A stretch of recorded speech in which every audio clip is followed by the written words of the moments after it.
예, 시작할까요? 자, 강의 목표 보시게 되면 첫 번째 법 규정 및 기본 이론에 대한 이해와 각 조문의 유기적 관련성을 파악한다 되어 있는데 뭐 내용들을 읽어보시면 될 것 같은데 어쨌든 간에 이제 기본 이론 내용들을 잘 정리하자 이런 거죠. 이제 이따가 말씀을 드릴 건데 사실 우리가 2차 과정으로 들어가시게 되면 아무래도 출제가 판례가 있는 부분 중심으로 출제가 되다 보니까 판례가 없는 영역들은 거의 안 보게 돼요. 뭐 예를 들어서 나중에 배우실 건데 뭐 근기법상 비상시 지급이라든가 뭐 등등등 되게 많이 있는데요. 그런 것들을 잘 안 보게 되거든요. 근데 우리가 최근 몇 년 동안 판례가 있는 데에서만 2차가 출제되었다고 해가지고 앞으로도 무조건 그럴 거나 보장은 없죠. 그냥 알 수 없는 건데 그럼에도 불구하고 최근 몇 년간 그래왔기 때문에 어쩔 수 없이 그렇게 힘을 좀 몰아가게 돼 있거든요. 그러다 보니까 1차 공부하실 때 우리는 객관식 시험에서는 모든 분야 다 나오니까 다 보죠. 그런 면에서 전체적인 내용들을 제대로 정리할 수 있는 건 오히려 2차 강의보다는 1차 강의일 수가 있어요. 그래가지고 처음 노동법 공부하실 때 어차피 우리가 노동법은 1차에서도 공부하고 2차에서도 공부하고 실무 가서도 많이 쓰시지 않습니까? 그래가지고 아무리 많은 노력을 투여해도 전혀 아깝지 않습니다. 예를 들어서 이제 민법 같은 경우는 민법을 무시하는 게 아니고 1차 시험 보고 나면은 2차부터는 우리 안 보잖아요. 그러다 보니까 나중에 실무하실 때는 뭐 민법도 공부하셔야 됩니다만은 사실 2차 시험에서는 그렇게 크게 중요하진 않거든요. 근데 노동법 같은 경우는 2차에서 써먹고 실무 가서 또 제일 많이 써먹고 그러니까 기한 공부하시는 거 초반에 틀을 좀 잘 잡아놓으시는 걸로 그렇게 가보시면 좋겠습니다. 자, 두 번째, 객관식 노동법에서 출제 가능한 주요 판례의 사실관계와 법리를 이해하더라. 어쨌든 1차든 2차든 판례는 중요해요. 근데 이제 2차에서는 판례가 거의 다고요. 1차에서는 조문반, 판례반 이런 식이에요. 뭐 물반, 뭐 공기반, 아니 뭐 공기반, 소리반 뭐 이런 식으로. 그래가지고 우리가 보게 되면은 어쨌든 1차든 2차든 판례는 되게 중요한데 판례를 공부하는 방향성이 좀 달라요. 그러니까 아무래도 1차 시험에 비해서 2차 시험은 판례를 좀 더 자세하게 공부를 하죠. 그래가지고 논거도 봐야 되고 요건도 봐야 되고 사례도 봐야 되고 그에 대한 평가도 봐야 되고 왜냐면 그런 것들을 답안에 기술을 해야 되니까. 근데 어쨌든 1차 시험에서는 그런 것들이 나오는 게 아니고 그 판례 결론만 출제가 되거든요. 그러다 보니까 2차 시험에 비해서 1차 시험에서의 판례 공부가 훨씬 수월한데 대신 뭐가 있냐면 우리가 공부하는 판례가 하도 많다 보니까 나중에 가면 판례 결론이 헷갈리기 시작해요. 그러니까 결론이 A일 수도 있고 B일 수도 있는데, 아이고 죄송합니다. A일 수도 있고 B일 수도 있는데 이 판례 결론이 A였는지 B였는지 헷갈리는 거죠. 근데 그거를 1차 공부하실 때는 어차피 우리가 결론만 공부하니까 결론을 좀 탄탄하게 준비해 놓으시면 그거는 나중에 2차 공부하셔도 굉장히 좀 수월하게 도움이 될 수가 있습니다. 그래가지고 기본 이론들을 잘 정리하면서 판례 결론들을 잘 기억할 수 있도록 그런 것들을 우리 1차 시험에서는 과정에서는 목표로 삼으시면 되겠습니다. 자, 다음 페이지 가보시면 2페이지 해가지고요.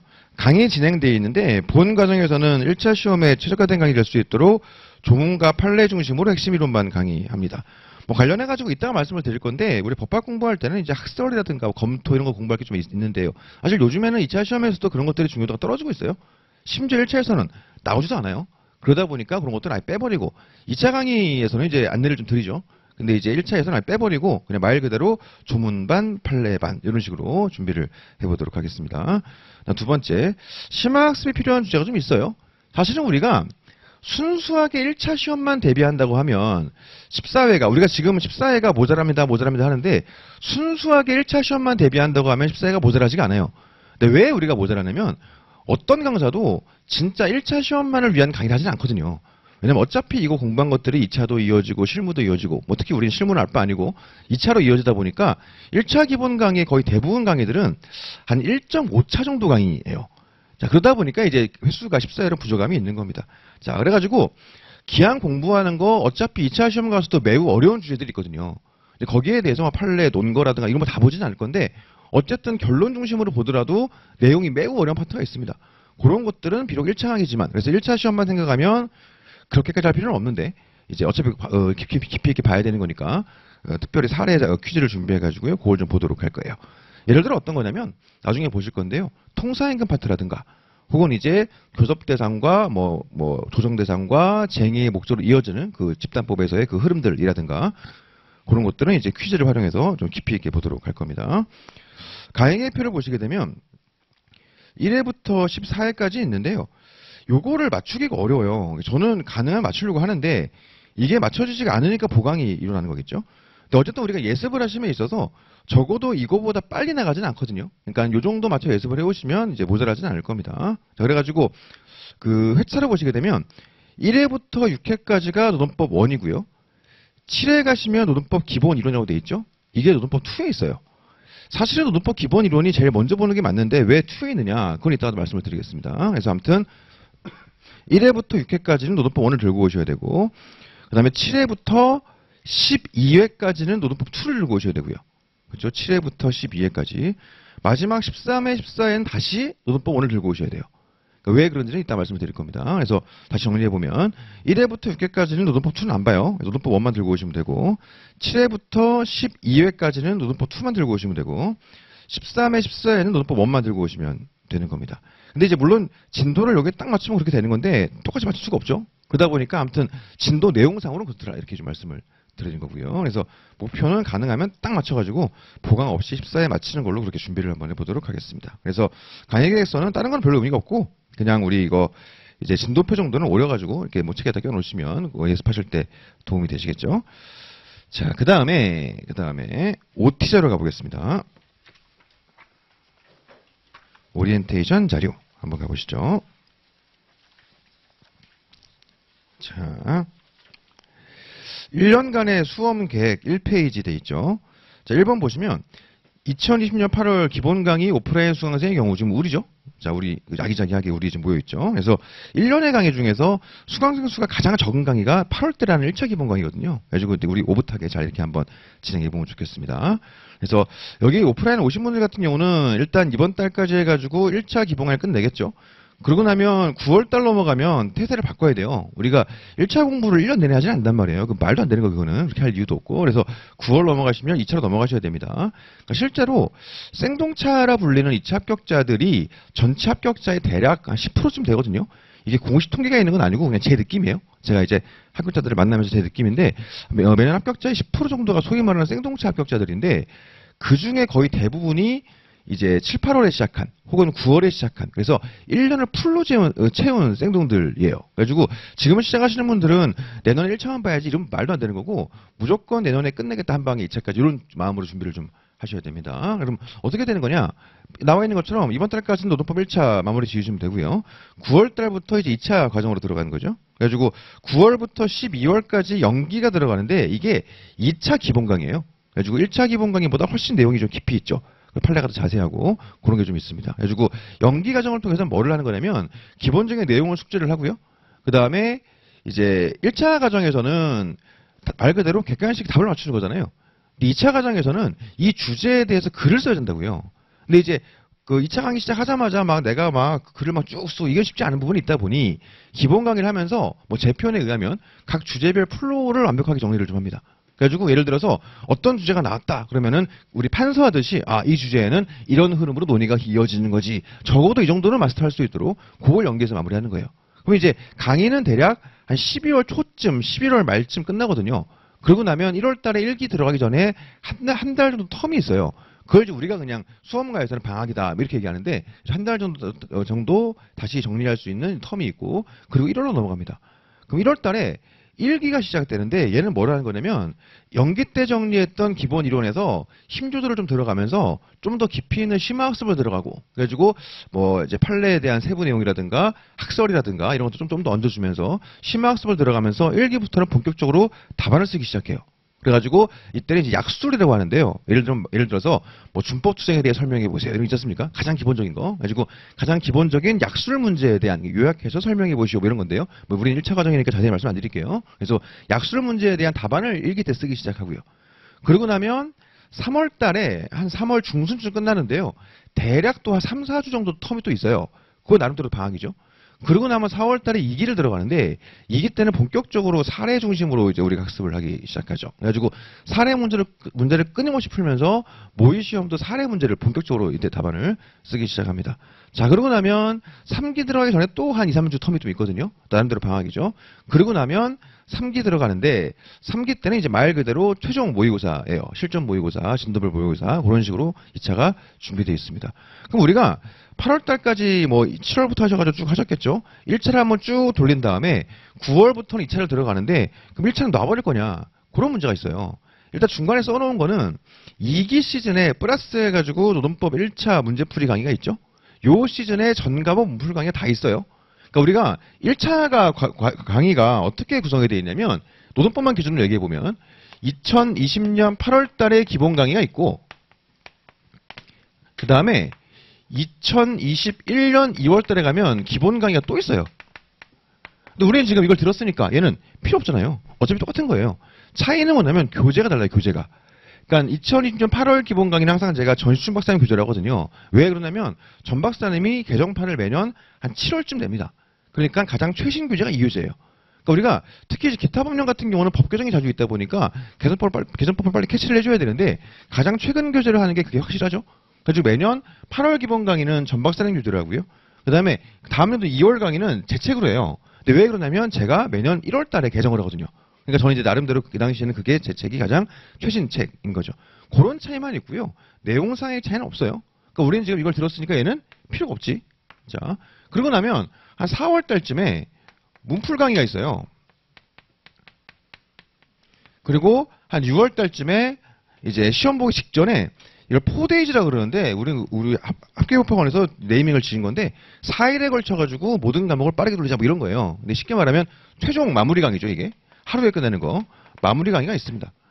그럼 1차의 강의의 구성이라는 게 이렇게 되어 있는 상태에서 지금 얘랑 얘를 2기, 3기 딱 그 사이에 플러스를 해가지고 집어넣는 거예요.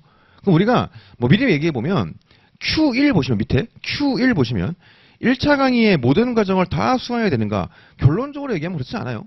그러니까 쉽게 말씀드리면 1차 기본 강의 들은 것만 가지고도 1차 시험 들어가시는데 문제가 전혀 없습니다.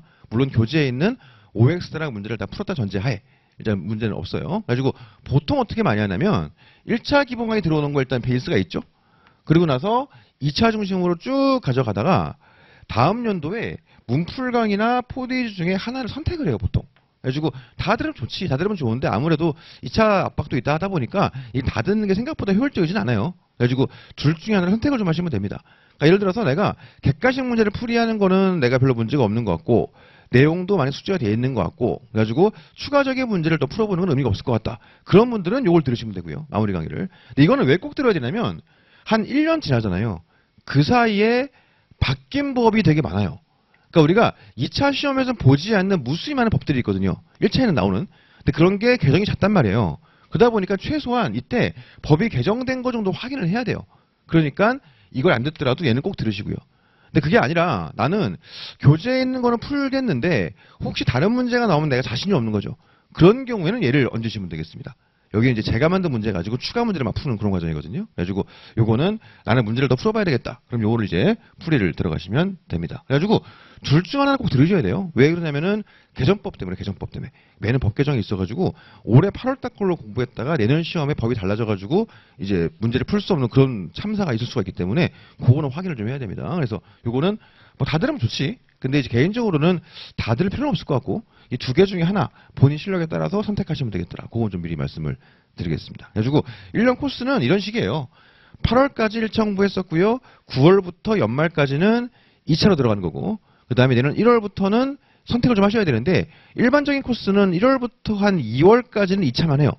그리고 한 3월 정도 넘어가면서 1차를 병행하기 시작하다가 1차 시험 직전 한 1, 2주는 1차 올인해주고 그리고 나서 1차 본 다음에 다시 2차를 올인. 요런 코스가 1년 코스니까 계획은 그렇게 좀 짜시면 될 것 같습니다. 그래서 Q1을 말씀을 드렸고요. 자, Q2 같은 경우에 1차 기본 강의가 끝난 이후 2차 준비를 하면서 1차 복습은 어떻게 해야 되는가? 제가 생각할 때 뭐 정답이 있지는 않습니다만은 제가 생각할 때 다른 과목들은 내려놔도 되고요.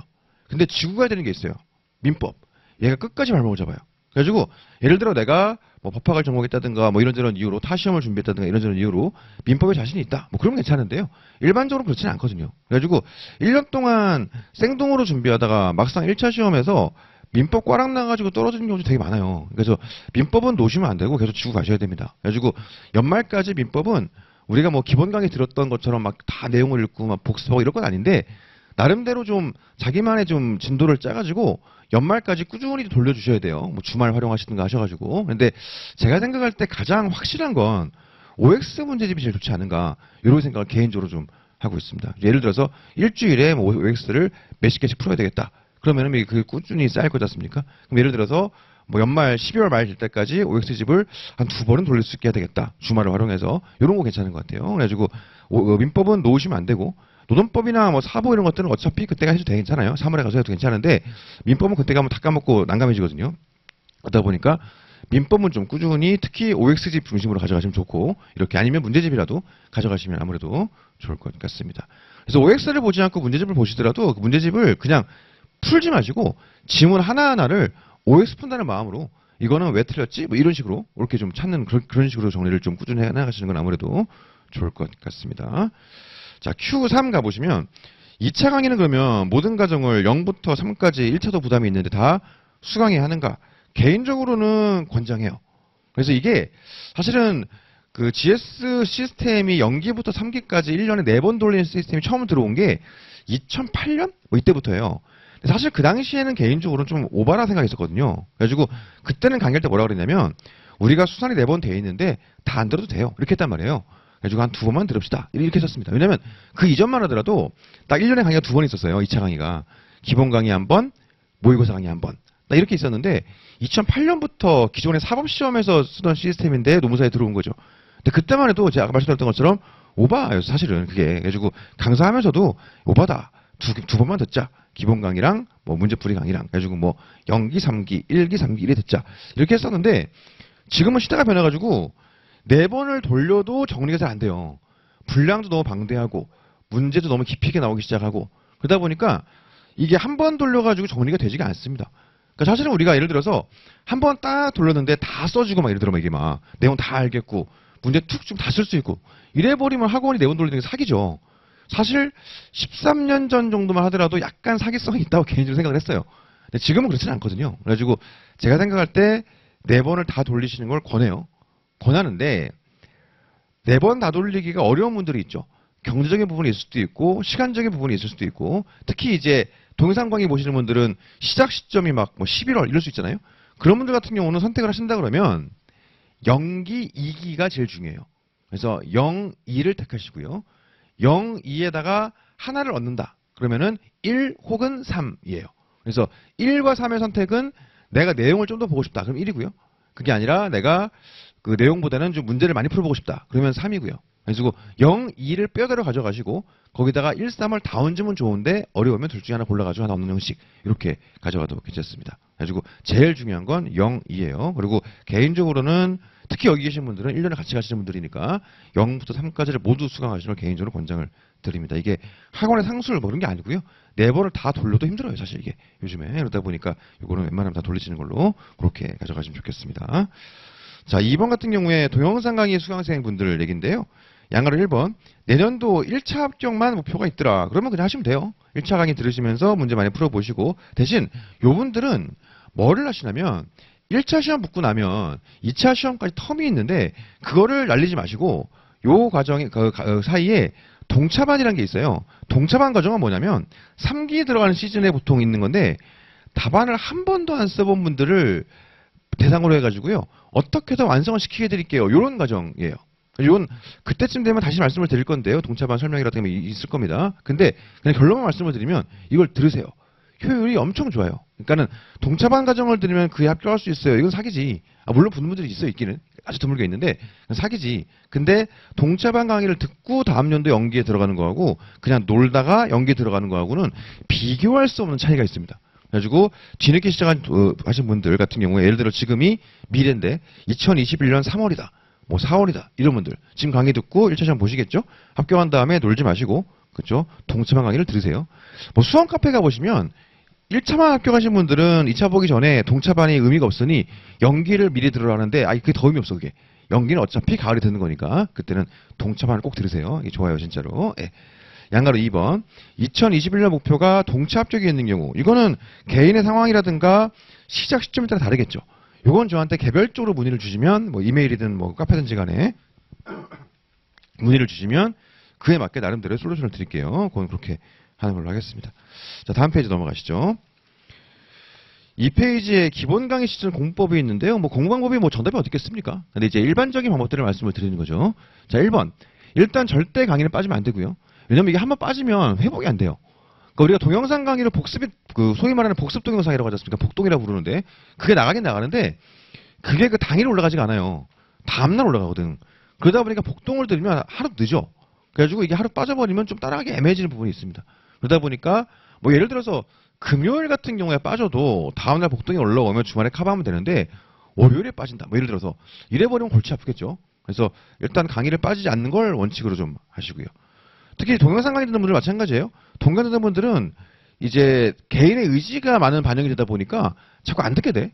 왜 그리고 강의만 들었는데 오늘 공부 끝난 것 같고 막 이런단 말이죠.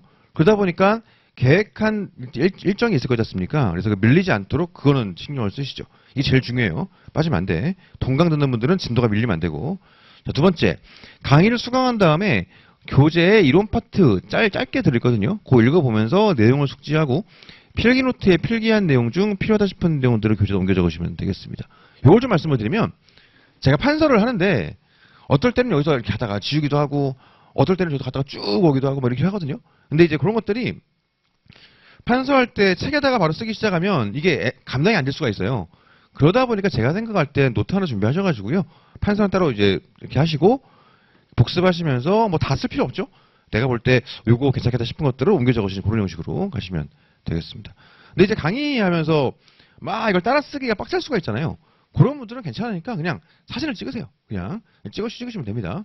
근데 이제 대신에 저는 사실 소음에 둔감해서 잘 느낌이 없는데 좀 민감하신 분들이 있더라고. 그래서 사진 찍으실 때는 그 무음 그게 때문에 앱이 있다면서요. 그래가지고 찰칵 소리 안 나게 그것만 좀 주의하시면 될 것 같고 그냥 사진 찍어도 돼요. 그래가지고 편서를 하셔도 되고 아니면 사진 찍어가지고 가져가셔도 되고요. 그건 상관없습니다.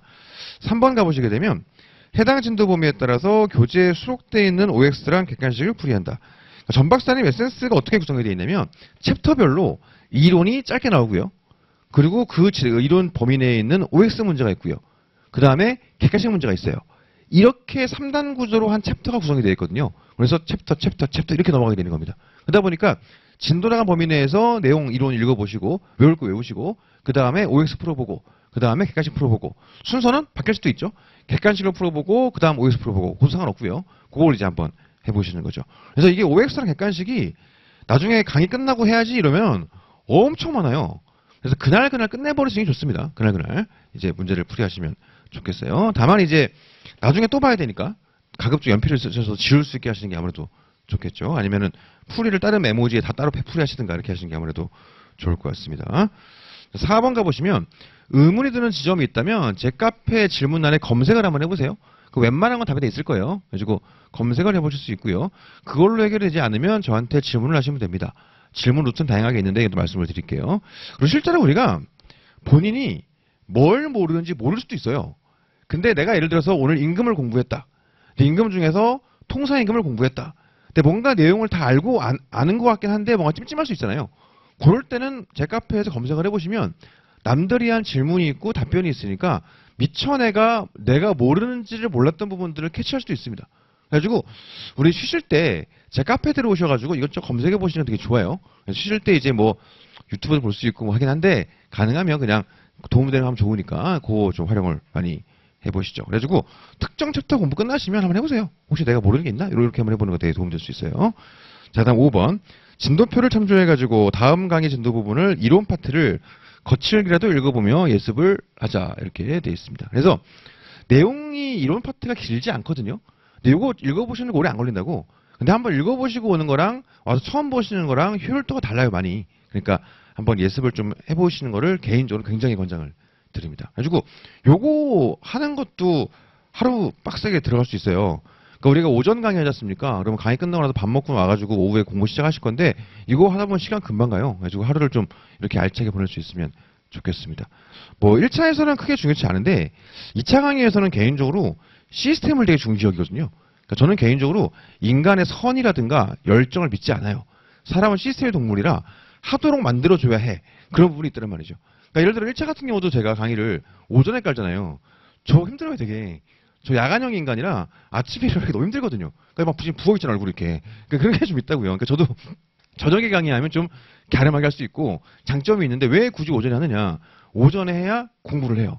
그래서 오전에 강의 듣고 점심 하신 다음에 오후전을 공부하고 일찍 자고. 왜냐면 밤에 그 강의를 하면 강의 끝나고 술 마시러 간다고. 근데 아침에 강의를 해야 부담이 돼가지고 그걸 잘 못하고 공부를 하게 돼 있죠. 그런 겁니다. 그래서 요 틀로 하루를 보내시면 이 기본 강의 시즌을 매우 알차게 좀 보내실 수 있을 것 같다고 개인적으로 생각을 합니다. 그래서 하루도 빼먹지 마시고 주말에 쉬시더라도 빼먹지 마시고 요걸 꼭 하시는 걸로 그렇게 가시면 좋겠어요. 자, 내려가시면 질문 방법이 있는데요. 일단은 쉬는 시간 활용하시면 되고요. 근데 개인적으로는 강의 끝나고 하시면 더 좋기 좋아요. 왜냐면 저도 쉬는 시간에 쉬고 싶으니까. 그렇긴 한데 1차 기본 강의 괜찮은 게 우리가 수가 그렇게 많지 않단 말이에요. 2차 강의는 막 몇백만 돼 버리니까는 막 제가 많이 힘들거든요. 근데 1차 기본 강의는 괜찮아요. 쉬는 시간 활용하시면 되고요. 강의 끝나고는 아무도 안 올 때까지 계속 있을 거니까 뭐 편하게 오셔가지고 질문하시면 됩니다. 자, 2번 기본적인 질문 창구는 다음과 같더라. 그래가지고 양가로 1, 2, 3, 4가 있는데 제가 올해부터 좀 바꿨어요. 원래는 그냥 편한 데다 아무 데나 하세요 이렇게 했단 말이에요. 다 열려있으니까 편한 데나 아무 데나 하세요 했는데 올해는 좀 바꾼 게 일단 창구는 이렇게 돼 있는데 바꾼 게 3페이지 가시면 유의사항 양가로 1번 가보시면 기본적으로 강의 내용 질문은 원칙적으로 제 카페를 활용하시는 거를 좀 원칙으로 하셨으면 좋겠어요. 창구를 좀 몰아가려고 그래요. 그러니까 주로 많이 했던 게 이제 카톡인데 제가 지금 감당이 안 되는 상황이라서 그러니까 제가 과장하는 게 아니고 제가 카톡이 저 과장이 아니고요. 하루에 1000개가 와요. 그러니까 이게 도저히 인간다운 삶을 살 수가 없어요. 그 몇 년간 버텨왔는데 제가 올해 코로나전 하면서 너무 몰려들어가지고 이제 무너지기 시작했어. 그래가지고 제가 좀 질문에 막 밀리기 시작했거든요. 그래가지고 생각한 게 이렇게 살다가 내가 도저히 살 수가 없겠다. 그래가지고 가능하면 카페로 좀 몰 생각이에요. 그리고 왜 더 그러냐면 카톡으로 1대1 이렇게 질문하다 보면 찾아보지 않거든요. 그냥 물어보지. 근데 실제로 보면 중복된 질문이 되게 많아요. 근데 그거를 카페를 좀 활용하시면 아무래도 많이 걸러질 수 있겠죠. 제가 좀 살고 싶어가지고 이렇게 좀 바꿨습니다. 그래가지고 가능하면 카페를 좀 활용하시는 걸로 하시죠. 양가로 2번. 근데 카페에다 올리기 어려운 프라이빗한 내용들이 있을 수 있겠죠. 개인적인 고민이라든가 수험 상담이라든가 이런 것들은 당연히 카톡, 문자, 뭐 이메일 상관없습니다. 편하게 보내시면 되겠어요. 양가로 3번. 그 다음에 질문 빈도가 낮은 분들이 있어요. 예를 들어서 자기는 한 달에 한두 번밖에 안 한다. 이런 분들도 편하게 카톡으로 질문해도 괜찮아요. 그러니까 왜 그러냐면 카톡이 지금 문제가 예를 들어 1000명이 1개씩 1000개가 온다. 이러면 괜찮은데 소수의 좀 독점하시는 분들이 일부 있어요. 그러니까 처음에 보낼 때는 미안하지. 조심히 보냈는데 어느 순간 익숙해진 거야. 그러니까 이게 한 3, 4월 넘어가면서는 막 하루에 막 50개씩 오기 시작하는 거예요. 특정이한데 이게 제가 감당이 안 되는 거지. 그러다 보니까 좀 너무 본인이 보시기에 자주 보내시는 것 같다. 혹시 내가 빌런인가? 이런 느낌이 드시면 카페를 활용하시고 인간적으로 내가 지난 카톡이 3주 전인 걸 이런 괜찮아요. 그럴 때 그냥 볼 수 괜찮습니다. 이제 그런 것도 하실 때 일단 가능하면 카페를 좀 활용하시고 검색도 해보시고 이렇게 하시는 걸로 하시면 되겠습니다. 그래가지고 제 말씀은 뭐냐면 카톡이라든가 문자를 활용하지 말라는 게 아니에요. 해도 되는데 예를 들어서 뭐 프라이빗한 내용이라든가 수험 상담 이런 것들은 편하게 활용하시고 강의 내용 질문들은 너무 잦은 분들 때문에 좀 힘들어서 좀 뜨문뜨문 오시는 분들은 괜찮고 너무 본인이 보시기에 많다 싶은 분들은 카페를 활용하시자는 거죠. 카페에는 질문을 아무리 많이 올려도 괜찮아요. 왜냐하면 공공성이 있다 보니까 그분만 보는 게 아니라 다 보는 거잖아요. 그러니까 제 입장에서 나쁘지 않다고. 그러니까 많이 올려도 괜찮습니다. 대신에 이제 카페에 올리실 때는 예를 들어 질문이 예를 들어 한 20개가 있다. 오늘 공부했더니 궁금한 게 20개가 생겼어요. 나는 호기심 많은 사람이야. 20개가 생겼어. 근데 20개를 하나의 글로 올리면 저도 힘들고 보는 분들도 힘들잖아요. 그러니까 한 3개씩, 4개씩 끊어가지고 글을 여러 개를 올려주시면 그게 아무래도 좋을 수 있고요. 그 다음에 제 카페 가보시면 질문 시 유의사항이라고 돼 있어요. 그 공지사항으로 그거 읽어보시고 그렇게 올리면 좋겠습니다. 양가로 4번에 개인 연락처를 알려드릴 건데요. 이따가 3번째 시간에 이거를 이제 어디 갔어?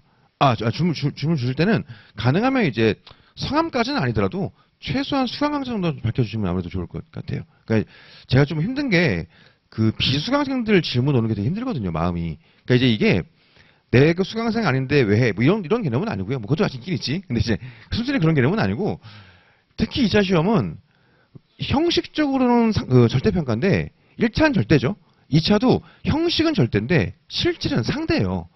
2차 시험 우리가 딱 300명 뽑는 시험이란 말이에요. 근데 이제 제 수강생 아닌 분들이 질문해가지고 뭔가 이득을 얻게 되면 그만큼 우리 수강생들이 피해를 보는 거란 말이죠. 그래서 제가 거기서 오는 스트레스가 있어요. 그러니까 수강생이 아닌 것 같은데 자꾸 수강생 척하면서 이렇게 질문을 보낸단 말이야. 그러니까 그런 것들은 좀 있다 보니까 걸러내기 위해서 강제라도 말씀을 좀 해주시면 제가 좀 알 수 있겠죠. 그렇게 하시면 좋을 것 같고요. 양가로 5번 전화는 안 돼요. 자꾸 밤에 술 드시고 전화하시는 분들이 있어가지고 이거 안 돼요. 없을 것 같죠? 많아. 그러니까 우리가 그 질량 부전의 법칙이 있잖아요. 그러니까 어딜 가도 또라이가 있다고 이렇게 어딜 가도. 근데 우리 모임에 또라이가 없다. 그럼 내가 또라이잖아. 뭐 그런 거죠. 뭐 질량은 부전되는 거니까. 그래서 빈도로 보면 얼마 안 되지. 근데 임팩트가 좀 있어요. 밤에 술 드시고 막 전화하시는 분들 막 이렇게 있지 않습니까? 그다음에 막 연락 와서 돈 꺼달라는 분들 많은 분들 있다고. 그렇죠. 그러니까 이게 안 돼. 전화는 진짜 안 돼요. 그래서 제가 밤에 모르면 받잖아. 모르는 번호 오면. 그러니까 이제 그러면 제가 또 성격이 잘 못 끊어요. 그러니까 뭐 머리로는 뭐 하시는 겁니까? 빡 하고 싶은데 네네 이렇게 하고 있다고. 많이 힘드시죠? 이렇게 하고 있단 말이에요. 그러니까는 안 하시는 걸로 하시면 좋겠고요.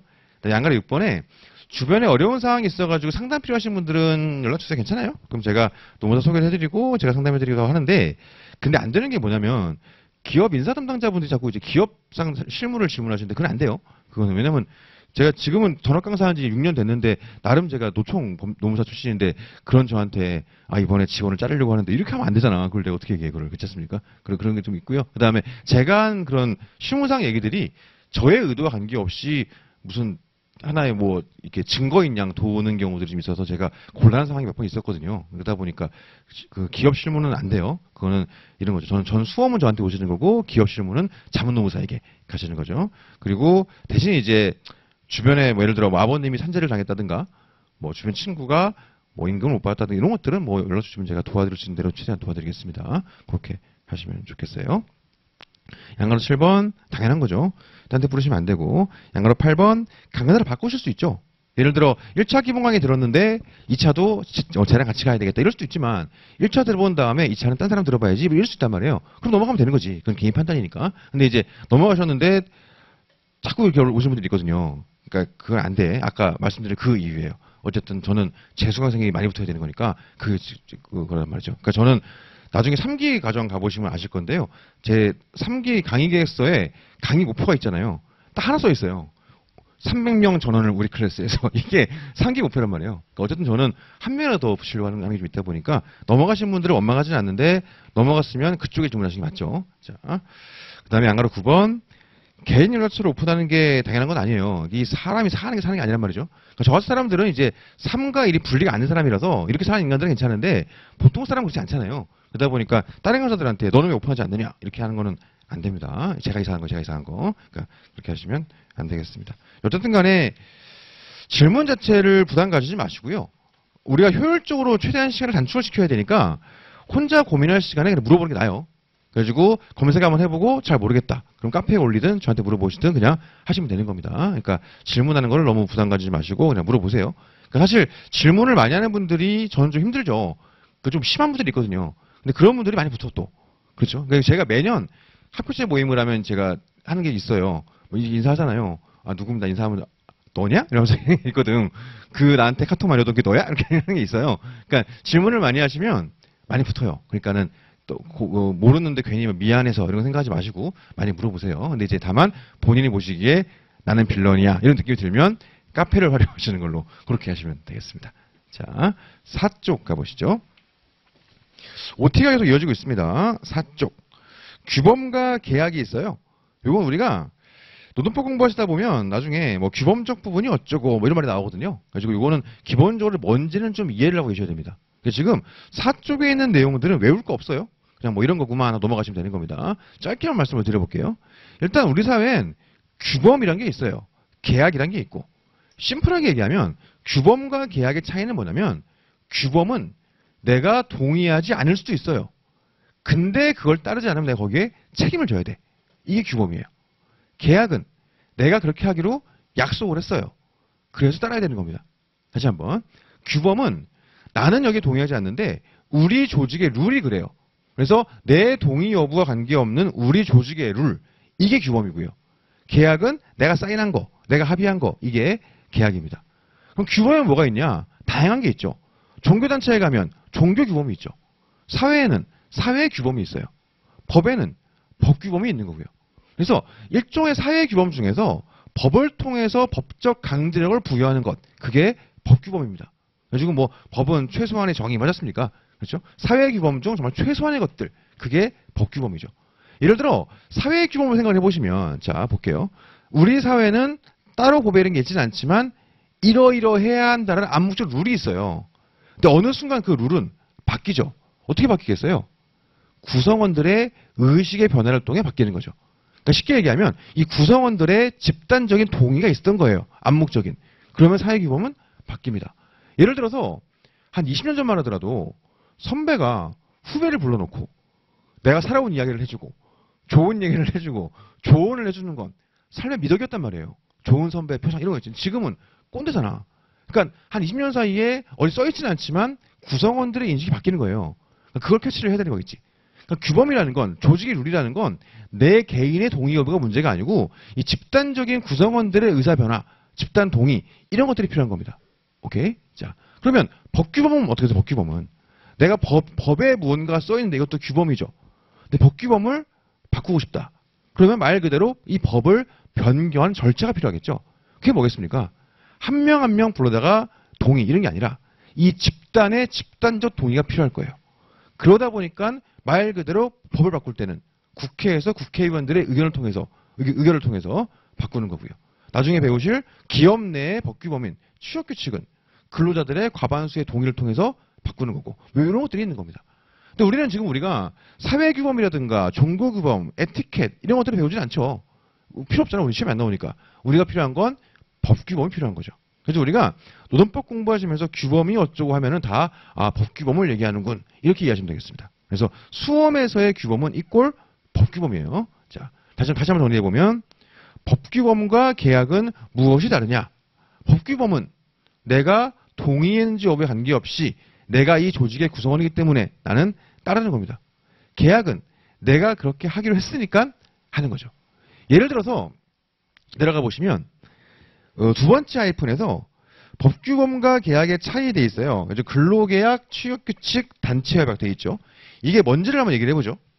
이후에 계속 들을 용어들이에요. 그러니까 사회생활 해보신 분들은 많이 들어보셨었는데 아직 그렇지 않은 분들은 처음 들을 수 있죠. 자, 근로자와 사용자 관계에서 뭔가 권리 의무 관계를 형성하는 건 네 가지가 있어요. 실제로 더 있는데요. 짧게 보면 네 가지가 있습니다. 가장 먼저 뭐가 있냐? 법률이 있어요. 법률이. 나는 얘랑 이렇게 하고 싶은데 우리 법에 이렇게 돼 있대요. 그럼 그렇게 해야지 어떻게 해. 그렇죠? 그러니까는 나는 그 법 내용에 동의하지 않아도 나는 그 법을 따라야 되죠.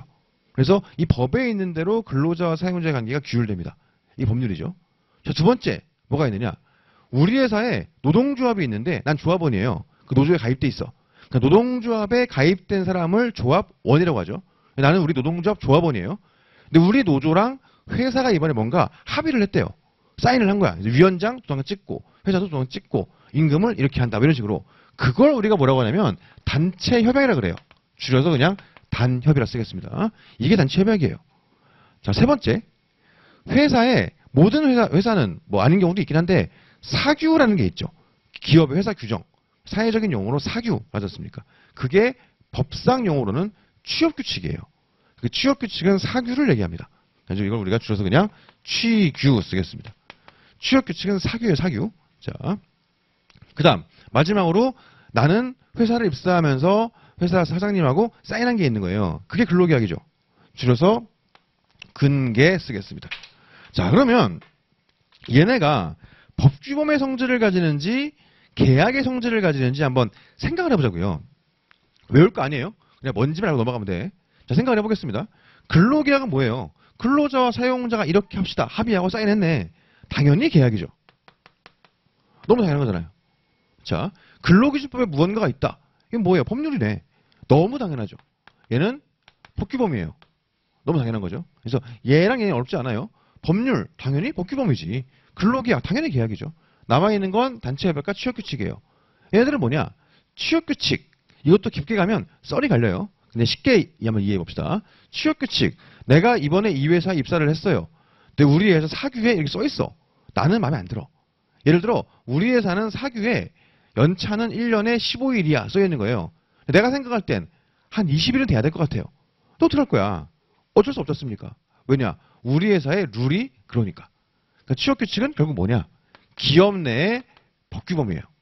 이해되시죠? 자, 그러면 단체협약은 뭐냐? 얘는 기본적으로 노동조합과 사용자가 교섭을 통해서 의사를 합치한 다음에 합의를 하고 사인을 한 거죠. 기본적으로는 계약이에요. 기본적으로는. 그리고 단협의 성질은 무엇이냐? OX로 얘기해봐라. 그러면 계약이에요. 근데 문제가 뭐냐면 얘는 특수한 계약이에요. 노동조합과 사용자가 합의한 계약은 계약인데 이 계약 내용 중에서 조합원들의 근로조건을 설정한 부분들은 이 조합원들의 동의 여부에 관계없이 얘네들을 구속을 한다고요. 그러다 보니까 이 계약의 내용 중에서 근로조건에 대한 부분들은 규범적 성격을 가진다. 뭐 이렇게 얘기합니다. 이건 어려운 내용인데요. 그냥 지금 단계에서는 지금 볼 필요 없고 어차피 뒤에 배워요. 그러니까 지금 뭐냐면 그냥 골라보면 얘는 합의한 거니까 계약. 다만 이 계약의 내용 중에서 근로조건에 대한 합의는 조합원들에게 직접 영향을 미치기 때문에 그거는 규범적 효력을 가진다라고 얘기하는데 그건 지금 단계는 어려울 수 있습니다. 그러니까 지금 어려우시면 그냥 얘는 규범, 얘는 계약, 얘는 규범, 얘는 계약. 요것만 이해하시면 돼요. 다시 한번 정리해보면 규범과 계약의 차이. 규범은 내 동의가 중요치가 않아요. 우리의 조직의 룰이 그럼 난 따라야 돼. 계약은 내가 그렇게 하기로 했으니까 하는 겁니다. 그러면 계약을 바꾸려면 우리가 합의하면 되죠. 우리가 이렇게 하기로 했으니까 우리가 이렇게 하기로 바꾸면 계약은 바뀌는 거고 규범은 조직의 룰이기 때문에 내가 동의하는 게 중요한 게 아니고 우리가 동의해야 바뀌는 거죠. 그래서 규범을 바꿀 때는 집단적 절차가 필요하고 계약을 바꿀 때는 개별적 절차가 필요한 거예요. 그것만 이해하시면 돼요. 규범과 계약의 차이. 왜 바꿀 때 절차가 다른 것이냐. 이 관념만 좀 이해하시면 이 4페이지는 성공하신 겁니다. 자, 계속 가보시면 4페이지 세 번째 하이픈 법계에 되어 있는데 이건 아마 민법 공부할 때도 되게 나왔을 것 같은데 짧게 한번 얘기해 보겠습니다. 법계 그러면 대륙법계가 있고 영미법계가 있어요. 이게 이제 법학 하시는 분들은 맨날 배우는 거죠. 1학년 때 배우는 건데 대륙법계는 뭐냐면 쉽게 얘기하면 유럽 대륙 생각하시면 되겠습니다. 독일, 프랑스 이런 거 있지 않습니까? 생각하시면 되고요. 그 다음에 영미법계는 말 그대로 영국, 미국이에요. 얘네들이 법 체계가 달라요. 근데 왜 다르냐? 역사적 그 흔적들이 좀 묻어 있어요. 왜 그러냐면 유럽 대륙 같은 경우는 영토는 여기 있는데 이 영토를 지배하는 예를 들어 민족들이 너무 바뀌는 거죠. 어떨 때는 슬라브가 들어왔다가 어떨 때는 게르만이 들어왔다가 이런 식인 거예요. 자꾸 나라가 생겼다가 없어졌다가 하는 거죠. 근데 여기 사는 사람들은 지금 계속 살고 있잖아요. 그러니까 우리 살고 있는데 뭔가 바뀌어 자꾸. 그러다 보니 이 사람들 입장에선 누가 들어오더라도 바뀔 수 없는 무언가의 룰이 필요한 거예요. 그러니까 이 사람들은 룰을 쓰기 시작했지. 그래서 유럽 쪽은 우리가 소위 말하는 대륙법계라고 하는데요. 법전이 발달을 한 거죠. 써놓는 거야. 우리 마을은 이래. 그럼 새로운 애들 들어와도 존중해주겠지. 너네 마을은 그러니? 그래서 이렇게 좀 바꿔볼까? 이렇게 할 거잖아요. 그래서 얘들은 법전을 발달했고요. 근데 영미는 쉽게 얘기하면 본토가 침략당한 역사가 없잖아요. 그러다 보니까 걔네들은 우리는 그냥 항상 우리야. 그러니까 굳이 이거를 쓸 이유가 없어요. 왜냐면 우린 살았으니까 그렇게. 그러다 보니까 걔네들은 뭐가 중요하냐. 어떻게 써있는지가 중요한 게 아니고 옛날에 어떻게 했니? 이게 중요한 거죠. 지난번에 비슷한 일이 있었을 때 어떻게 했었니? 이게 중요한 거예요. 그러다 보니까 유럽은 법전이 발달하고 그러다 보니까 이 법전 문구에 대한 해석론이 발달하고 영미는 판례 법리가 발달하는 거죠. 가지고 미국 로스쿨 나중에 혹시 가실 수도 있지 않습니까? 나중에 가시게 되면 거기 뭘 배우나요? 미국의 판례만 주구장창 배우죠. 그렇죠? 지금 우리 노동법이 약간 좀 비슷해져 가고 있는 것 같은데 아무튼 그런 거지 않습니까? 왜냐? 걔네들은 판례가 그 자체로 법이에요. 근데 우리는 판례는 하나의 사례죠. 판례는 또 언제든지 바뀔 수 있는 거고 그러다 보니까 우리는 판례를 법으로 보지 않습니다. 근데 영미는 판례를 법으로 보죠. 그럼 우리는 판례를 왜 법으로 보지 않느냐? 우리는 기본적으로 대륙법계를 개수했기 때문이에요. 우리는 그래서 정확히 얘기하면 유럽의 대륙법계를 개수한 일본법을 이제 개수한 거죠. 근데 이제 우리는 대륙법이더라. 우리는 이렇게 볼 수 있습니다. 그러니까 법은 해석이 중요하죠. 뭘 해석할까요? 기본적으로 이 법률의 문구 그 자체를 해석을 하는 거죠. 그렇죠? 오케이. 그렇습니다. 그래서 1차 과정에서는 해석 방법에 대한 얘기들은 다 자세하지 않는데요. 2차 과정 들어가시면 제일 먼저 시작하는 게 법률은 어떻게 해석하는가 이로 시작하거든요. 그만큼 우리는 해석이 중요하기 때문이에요. 특히 주관식 시험에서. 객관식에서는 결론만 알면 되죠. 오케이. 그 다음 법의 종류되어 있는데요. 성문법, 불문법 넘어가겠습니다. 이거는 그냥. 세 번째, 법의 체계 보시게 되면 헌법, 법률, 법규, 명령 되어 있습니다. 기본적으로 대한민국의 근간이 되는 거는 헌법이죠. 헌법.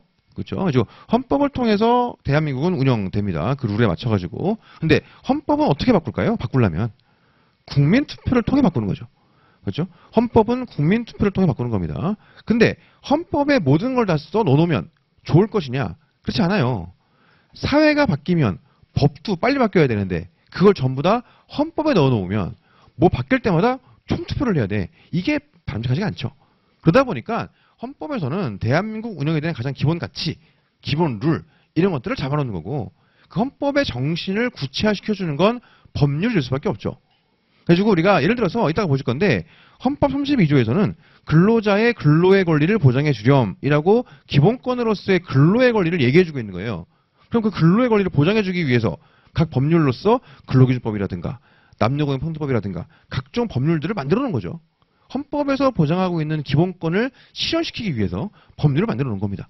그럼 이 법은 어디서 바꾸나요? 국회에서 만들고 바꾸죠. 근데 마찬가지인 게 국회에서 만들고 바꾸는 법에다가 모든 내용을 다 집어넣어 놨다. 이것도 딱히 효율적이진 않아요. 왜냐? 싸우니까. 그렇잖아요. 안 모이잖아요, 애들이. 그러니까 더 실무적인 내용들은 하위로 밀어냅니다. 그게 대통령령이죠. 시행령이라고 하는 거. 그건 어디서 바꿉니까? 국무회의에서 바꾸죠.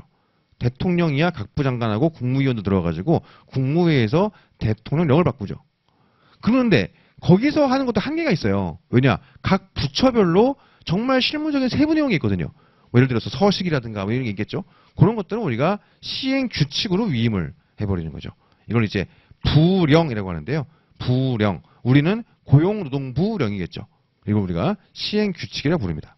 그래서 우리가 헌법이 있고요. 가장 상위에 그 밑에 법률이 있고 그 밑에 대통령령으로서 시행령이 있고요. 그 다음에 고용노동부령으로서 시행규칙이 있습니다.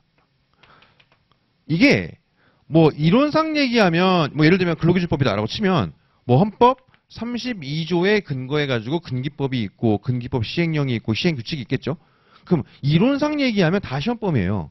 근데 실제로는 얘는 안 나왔단 말이에요. 그래서 보통 수험가에서 시행규칙은 보지 않습니다. 그래가지고 법과 령까지만 우리가 공부를 하거든요. 근데 이제 오늘 제가 조문자료를 드렸는데 이 조문자료는 제가 령까지 넣어드릴 수가 없어요. 너무 많아져. 그래가지고 이 법의 내용만 특히 우리가 메인 법률이라 할 수 있는 근기법이랑 노동조합법만 넣어드리는 게 오늘 조문자료입니다. 뭐 이따 다시 얘기하는 걸로 하고. 그래서 여기까지 주로 우리가 공부를 합니다. 또 최근에 새로운 조류가 있어요. 문제를 어렵게 내야 됐다고 마음먹은지 모르겠는데 자꾸 시행규칙이 나오기 시작했어.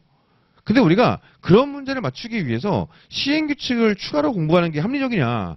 그렇진 않아요. 어차피 나와봐야 하나쯤 새로운 게 얹어지는 건데 그러니까 시행규칙의 내용 중에 기존에 기출이었던 것들은 봐야지. 근데 그 외에 새로 나오는 것들은 어쩔 수가 없어. 그거는. 그래서 우리 그래서 공부할 때 기출지문을 제외하고는 얘는 우리가 버리고 갑니다. 그래서 여기까지 공부하더라. 이렇게 생각하시면 되겠어요. 정리해보면 얘는 국민투표를 통해 바꾸고 얘는 국회에서 바꾸고 얘는 국무회의에서 바꾸더라. 얘는 어떻게 해서 얘는 해당 부처에서 바꾸겠지. 부처에서. 아무튼 공부는 여기까지 들어가더라. 자, 그럼 생각을 해볼게요. 좀 더 나가보면 헌법에서 이렇게 해라 방향성을 잡아놨어요. 근데 이 법에서 그 방향성에 반대되는 방향으로 무언가를 가고 있는 거죠. 어떻게 되겠어요? 무효가 되겠지. 그걸 우리는 헌법에 위반된다라고 해서 위헌이라고 하죠. 위헌. 그래서 우리가 특정 법률의 규정이 위헌이다 이 말은 헌법에서 보장하고 있는 기본 가치를 훼손하고 있다는 거예요. 예를 들어 뭐냐면 예를 들어 헌법에서는 단체 결성에 대한 허가제를 금지하고 있어요. 우리 국민들이 뭔가 단체를 만들고 싶은데 단체를 만들려면 국가에 허가를 받아라 라는 법이 있다고 치자고요. 그건 무조건 위헌이에요. 왜냐 헌법에서 금지하고 있으니까. 그런 맥락에서 나중에 배우실 노동조합 설립신고 제도가 혹시 노동조합 설립에 대한 허가제로 잘못 운영되는 거 아니냐는 비판이 있는 거고 거기에 대해서 헌법재판소에서 판단도 해보는 거고 뭐 이런 게 나오는 겁니다. 그래가지고 법률의 내용이 헌법에 반하더라. 얘는 무효가 되겠죠. 위에 있는 거니까 얘가. 자, 그 다음에 법률의 내용이 있고 시행령이 있고 시행규칙이 있는데 기본적으로 시행령은 왜 있을 수 있냐면 이 모법인 법률에서 위임을 해줬기 때문이에요. 우리 법 규정에서 많이 나오는 게 뭐예요? 대통령령에서 정하는 바에 따라 이렇게 잘 나오거든요. 대통령령에서 정하는 바에 따라 어떻게 한다 이런 식으로. 그러면 그 부분은 시행령으로 정하라고 모법에서 위임을 해준 거죠.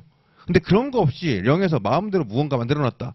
그러면 그거는 모법의 위임 범위를 벗어난 것으로서 무효가 될 수 있습니다. 오케이. 얘도 마찬가지겠죠. 그래서 상위법에 위임이 있어야지만 이제 이거는 효력을 가질 수 있겠죠. 오케이. 뭐 그런 느낌으로 한번 보시면 되겠습니다. 자, 마지막으로 법의 분류는 공법, 사법이 있고 실체법, 절차법이 있습니다. 공법, 사법은 뭐냐면 사실 우리가 보면 일단 발음 먼저 얘기해 보면 공법, 사법이에요. 사법이 아니고 사법은 뭐냐면 뭐 입법부, 행정부, 사법부 할 때 그 사법이고 여기서 사법은 법의 종류를 얘기하는 거예요. 사법부는 법원 쉽게 얘기하면 법원을 얘기하는 거고 여기서의 사법은 법의 종류를 얘기하는 겁니다. 그러면 도대체 뭐가 공법이고 뭐가 사법이냐? 사실 이거 분류하는 것도 아카데믹하게 들어가면 되게 복잡해요. 근데 아주 쉽게 얘기하면 공법이라는 건 국가와 사인 간의 관계를 규율하더라. 사람과의 관계. 이런 공법이고요. 대표적인 게 형법이죠. 형법. 너 범죄네 감옥 가. 뭐 이런 거 있지 않습니까? 이게 공법이고요. 뭐 행정법 마찬가지죠. 오케이. 그 다음에 사법이라는 건 사인과 사인 간의 관계를 규율하는 사법이에요. 대표적인 게 우리 배우신 민법이 있죠. 그렇죠? 신정법무사. 하는 거 있지 않습니까? 톡톡톡 후후 뭐 이런 거 있지 않습니까? 이제 그거 배웠던 게 민법이죠. 근데 노동법은 어느 영역에 들어있는 거냐? 애매해요. 노동법은 둘 다 있어. 이런 성격도 있고 이런 성격도 있어요. 나중에 그래서 노동법 기본이론 파트에서 얼핏 나오는데요. 그래서 우리는 노동법은 둘 다 있다 그래가지고 공법도 아니고 사법도 아니고 제3의 영역인 사회법의 영역 뭐 이런 식으로 우리가 이야기를 합니다. 그래서 우리가 노동법은 공법의 성격과 사법의 성격을 둘 다 갖고 있구나. 예를 들어서 근로계약 체결할 땐 이렇게 해라. 사용자는 근로자에게 이렇게 해라. 이런 것들은 사법이죠. 근데 이렇게 하지 않으면 우리가 너를 처벌할 거야. 공법이네. 그렇죠? 그래서 공법의 특성과 사법의 특성이 둘 다 있습니다. 자, 같은 맥락으로 법이라는 게 실체법이라는 게 있고 절차법이라는 게 있죠. 두 개는 뭐가 다른 거냐? 별거 아니지 뭐. 실체법은 누구 말이 맞지? 이거고요. 절차법은 그래서 어떻게 해야 되는 거지? 이런 거예요. 예를 들어 민법. 얘가 얘한테 돈을 빌렸다. 어떻게 해야 되냐? 갚아야 되겠지. 민법, 실체법이죠. 절차법. 그래서 어떻게 받을 것이냐? 민사, 소송법 이런 거겠죠. 실체법. 얘가 이거 했는데 범죄냐? 형법, 실체법이죠. 범죄는 어떻게 할 것이냐? 형사, 소송법, 절차법이겠죠. 그래서 우리가 행정소송법, 절차법이죠. 행정법 그 자체는 실체법이고 뭐 예를 들면 이런 건데 그럼 노동법은 어떨 것이냐? 기본적으로는 이거예요. 노동법은. 기본적으로는. 근데 절차의 측면이 매우 많이 있어요. 결국 노동법은 기본적으로 둘 중에 골라라 그러면 이건데 골라라 그러면 이거지. 근데 실제로는 둘 다 가지고 있다. 이렇게 이해하면 되겠습니다. 그래서 노동법의 영역이라는 게 매우 좀 흥미로운 영역이에요. 사실은 노동법이 아직은 갈 길이 먼 게 대학에서 노동법을 전문으로 연구하시는 교수님들이 배정되기 시작한 지가 생각보다 얼마 안 됐어요. 이제 한 15년? 길게 봐야 20년? 정도가 됐고요. 그 전만 하더라도 노동법은 헌법 교수님들이나 민법 교수님들이 곁다리로 그냥 우리 지금으로 치면 뭐 조문 특강하는 느낌으로 곁다리로 강의하던 과목이었는데 지금은 이제 웬만한 대학의 노동법 교수님들이 많이 계시죠. 근데 이렇게 된 지가 사실 얼마 안 됐어요. 그만큼 이제 아직은 연구할 분야도 많이 있고요. 가야 할 길도 많이 있는 그런 학문이다 이렇게 좀 보시면 되겠습니다. 특색이 있어요, 굉장히. 자, 재밌게 한번 공부해 보죠. 자, 그럼 본격적으로 5쪽에서 노동법은 무엇이니 이걸 얘기를 좀 해보려고 하는데 첫 시간이니까 조금 빨리 쉴게요. 그리고 좀 리프레시 한번 하시고 노동법은 무엇인가를 두 번째 시간부터 한번 제대로 한번 들어가 보도록 하겠습니다. 좀 여유 있게 쉬시고요. 10시 한 15분쯤 시작하겠습니다. 예.